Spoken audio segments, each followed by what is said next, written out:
بسم اللہ الرحمن الرحیم۔ یہ 557 ہجری کی ایک خاموش رات تھی۔ مسلمانوں کے تاریخی ملک شام کے دارالخلافہ دمشق پر اندھیرے کا راج تھا۔ ہر طرف ایرانی نے ڈیرے ڈال رکھے تھے۔ دمشق کے تمام باشندے میٹھی نیند کے مزے لوٹ رہے تھے، مگر انہی لوگوں کا قائد اور عالم اسلام کا شیر دل مجاہد دن بھر کی اعصاب شکن محنت کے باوجود رات کے اس پہر عبادت میں مشغول تھا۔ یہ امیر المومنین حضرت نور الدین زنگی رحمت اللہ علیہ تھے، جو حسب معمول تہجد ادا کر رہے تھے۔ تہجد سے فارغ ہو کر نور الدین زنگی رحمت اللہ علیہ آرام کی غرض سے بستر پر لیٹے اور ان کی آنکھ لگ گئی۔ ابھی آنکھ لگے چند ساعتیں گزری تھی کہ انہیں ایک روح افزا منظر دکھائی دیا۔ انہیں نبی کریم صلی اللہ علیہ وسلم کا چہرہ پر نور نظر آیا۔ ایک مومن کے لیے نبی کریم صلی اللہ علیہ وسلم کے دیدار سے زیادہ بڑھ کر اور کیا سعادت ہو سکتی ہے، اور یہی اعزاز نور الدین زنگی رحمت اللہ علیہ کو اس رات حاصل ہوا۔ لیکن اچانک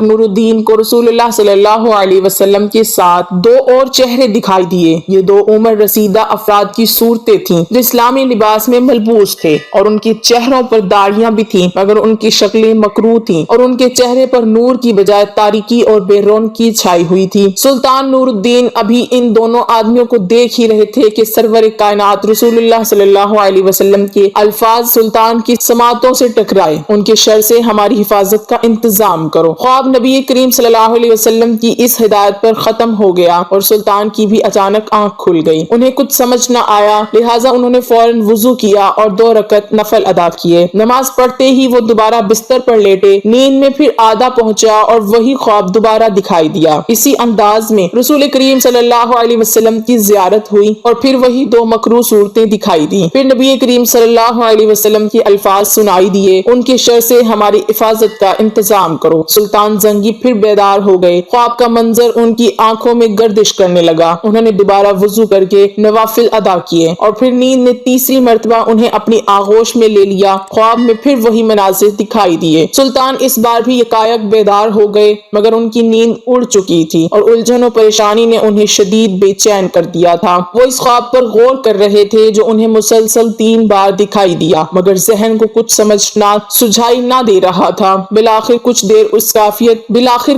اس کیفیت میں مبتلا رہنے کے بعد سلطان نے اپنے مشیر خاص اور وزیر با تدبیر جمال الدین مسیر رحمت اللہ علیہ کو طلب فرمایا۔ حکم ملتے ہیں جمال الدین موصلی جب سلطان کی خدمت میں حاضر ہوئے تو انہوں نے سلطان زنگی کو بہت بے چین اور پریشان حال پایا۔ چنانچہ فوراً ادب سے پوچھا، آپ نے مجھے یاد فرمایا؟ خیریت تو ہے؟ جواب میں سلطان نے اپنا خواب جمال الدین موصلی کو سنا دیا۔ خواب سن کر جمال الدین موصلی گہری فکر میں ڈوب گئے۔ کچھ سوچنے کے بعد انہوں نے کہا، لگتا ہے کہ مدینے میں کوئی اہم واقعہ پیش آنے والا ہے۔ آپ کو اپنا خواب پوشیدہ رکھنا چاہیے اور فوراً مدینہ روانہ ہونا چاہیے۔ سلطان زنگی نے جمال الدین موصلی رحمت اللہ علیہ کی اس بات سے اتفاق کیا اور مدینہ روانگی کے لیے تیاری کا حکم دے دیا تھا۔ رات کا آخری پہر ڈھل رہا تھا۔ اللہ اکبر اور دمشق کی فضائیں اس وقت فجر کی آذان سے گونج رہی تھیں۔ سلطان اپنی خوابگاہ سے نکلے، جمال الدین کے ساتھ فجر کی نماز ادا کی اور سورج طلوع ہونے سے پہلے ہی مدینہ منورہ کی جانب روانہ ہو گئے۔ اس سفر میں جمال الدین موصلی سمیت 20 دیگر افراد بھی سلطان زنگی کے ہمراہ تھے۔ تمام افراد تیز رفتار گھوڑوں پر سوار تھے۔ دمشق مدینہ منورہ کا درمیانی فاصلہ خاصاً طویل تھا، لہٰذا نہایت تیز رفتاری سے سفر کرنے کے باوجود سلطان زنگی اپنے ہمراہیوں کے ساتھ 16 دن بعد مدینہ منورہ پہنچے۔ شہر کے بعد سلطان زنگی نے غسل کیا۔ اس 16 دن کی تھکا دینے والے سفر میں سلطان زنگی ہر وقت پریشان رہے۔ خواب کے مناظر ایک لمحے کے لیے بھی ان کی نظر سے اوجھل نہ ہونے پائے تھے۔ اس دوران انہیں یہ سوال بھی ستاتا رہا کہ وہ مکروہ چہرے کن لوگوں کے تھے اور وہ ہادی عالم صلی اللہ علیہ وسلم کو کیسے نقصان پہنچانے کی کوشش کر رہے ہیں۔ مدینے کے حاکم نے شہر میں داخلے کے وقت سلطان کا استقبال کیا۔ سلطان اس کے ہمراہ فوراً روضہ رسول صلی اللہ علیہ وسلم پر پہنچے، وہاں نماز پڑھی اور مدینے کے حاکم کو اپنی آمد کا مقصد بتایا۔ حاکم سلطان کو یقین دلایا کہ وہ 2 بدصورت بوڑھے جہاں مدینہ میں موجود ہوئے تو ہم انہیں ڈھونڈ نکالیں گے۔ اس کی تدبیر یہ ہوگی کہ ہم یہ اعلان کریں گے کہ امیر المومنین دمشق سے مدینہ تشریف لائے ہیں۔ ان کے آنے کا مقصد روضہ رسول صلی اللہ علیہ وسلم کی زیارت کرنا ہے۔ ان کی جانب سے تمام اہلیان مدینہ کے لیے ایک شاندار دعوت کا اہتمام کیا گیا ہے۔ دعوت میں ہر عام و خاص کی شرکت لازم ہے۔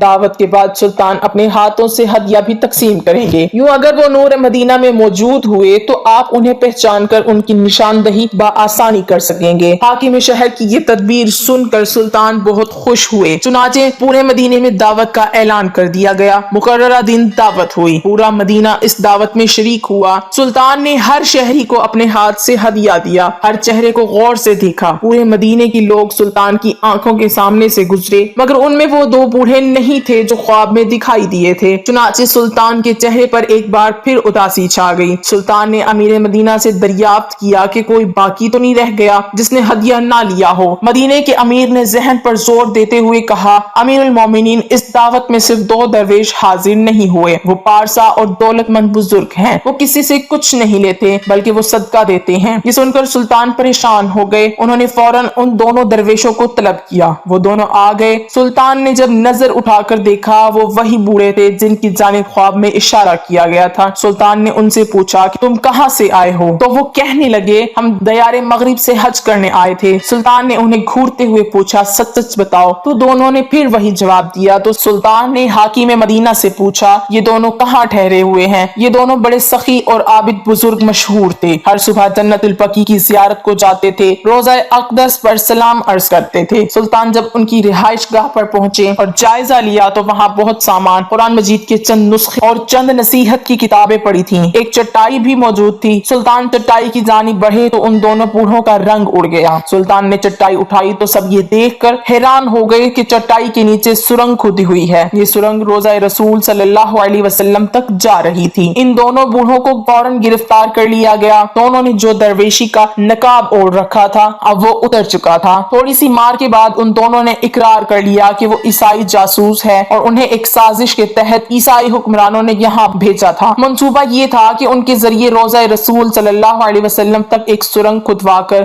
حضرت صلی اللہ علیہ وسلم کے جسم مبارک کو چرا لیا جائے۔ دونوں نے یہ بھی تسلیم کیا کہ وہ رات کو سرنگ کھودتے تھے اور مٹی چمڑے کے کھیلوں میں ڈال کر قبرستان میں پھینک دیتے تھے، اسی لیے روضہ رسول صلی اللہ علیہ وسلم کے قریب رہائش اختیار کی تھی۔ دونوں عیسائی سرنگ کھودتے کھودتے حضرت عمر فاروق رضی اللہ تعالی عنہ کے مدفن تک پہنچ چکے تھے۔ یہ بھی کہا جاتا ہے کہ جب دونوں روضہ رسول صلی اللہ علیہ وسلم کے قریب پہنچے تو آسمان سے گرجنے کی آوازیں آنے لگی اور ایسا شدید زلزلہ آیا، پہاڑ ہلنے لگے، مگر اسی رات سلطان ان کے مکرو عزائم روکنے مدینہ پہنچ چکے تھے۔ دونوں بوڑھوں کو سلطان کے حکم کے مطابق موت کے گھاٹ اتار دیا گیا، انہیں روضہ اقدس صلی اللہ علیہ وسلم کے قریب ہی قتل کیا گیا۔ ان عیسائیوں کو جہنم رسید کرنے کے بعد سلطان خوب روئے اور زارو قطار روتے رہے۔ انہوں نے اللہ کا شکر ادا کیا کہ اس نے روضہ اقدس صلی اللہ علیہ وسلم کی حفاظت کا اعزاز انہیں بخشا۔ یہ سب کرنے کے بعد سلطان نے روضہ اقدس صلی اللہ علیہ وسلم کی دیواروں کے ارد گرد ایک خندق کھلوائی۔ یہ خندق اتنی گہری تھی کہ زمین سے پانی پھوٹنے لگا۔ پھر اس خندق میں سیسا بھر دیا گیا تاکہ آئندہ کوئی بدبخت ایسی گستاخی نہ کر سکے۔ اس خندق کو رصاص یعنی شیشے کی خندق کہا جاتا ہے۔ بعد میں اس خندق کے اوپر ایک سندل کا جنگلہ لگا دیا گیا تاکہ روضہ اقدس صلی اللہ علیہ وسلم کے زائرین اس سے آگے نہ جا سکیں۔ سن 866 ہجری میں مصر کے بادشاہ رکن الدین نے خندق پر تقریباً 21 فٹ اونچا لوہے کا جالی دار احاطہ نصب کروا دیا۔